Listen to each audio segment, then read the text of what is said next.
ताकत शारीरिक क्षमता से नहीं आती, ये अजय इच्छा शक्ति से आती है। एक पिता अपने पुत्र के क्रोध से अत्यंत विचलित रहा करता था। वह देखता था कि उसका बेटा बाकी सब चीजों में बहुत अच्छा है, बहुत आज्ञाकारी है, बहुत मधुरभाषी है, लेकिन उसे क्रोध बहुत आता है। और यदि उसे किसी बात पर क्रोध आ जाए तो फिर वह किसी को भी भला बुरा कहने में संकोच नहीं रखता था। पिता ने अपने पुत्र को समझाने का एक तरीका ढूंढा। उसने अपने पुत्र को एक सुबह अपने पास बुलाया और उसे कुछ कील से भरा हुआ एक डब्बा दिया। डब्बा देते हुए अपने पुत्र से इतना पूछा, बेटा तुम मेरी एक छोटी सी बात मानोगे? पुत्र ने कहा, जरूर मानेंगे, क्या चाहते हैं आप? तो उसने अपने बेटे को कहा, तुम्हें जब भी क्रोध आए तो क्रोध पर काबू करने की कोशिश करो, लेकिन यदि फिर भी क्रोध करते हो तो एक कील इस दीवार में ठोक देना। तुम्हें दिन में जितनी बार गुस्सा आए उतनी बार इसी तरह करो। लड़के ने हामी भर दी। पहले दिन लड़के को बहुत क्रोध आया।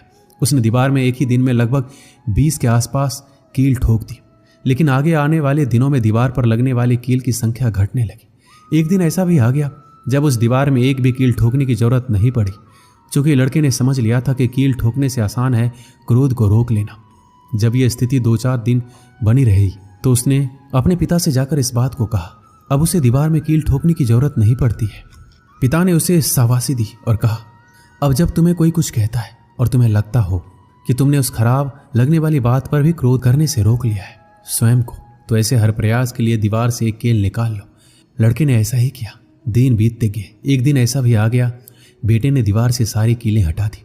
फिर पिता को जाकर सारी बातें कही।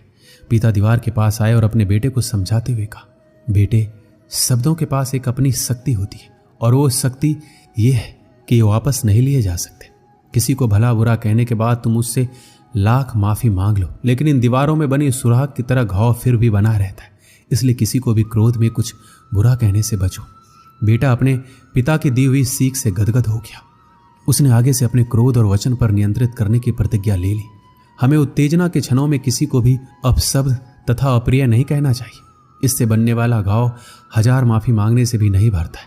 दोस्तों, सीखने की प्रक्रिया कभी खत्म नहीं होती। आदमी जीवन पर्यंत सीखता रहता है, कुछ अपने अनुभवों से, कुछ दूसरों को देखकर तथा किताबों को पढ़कर।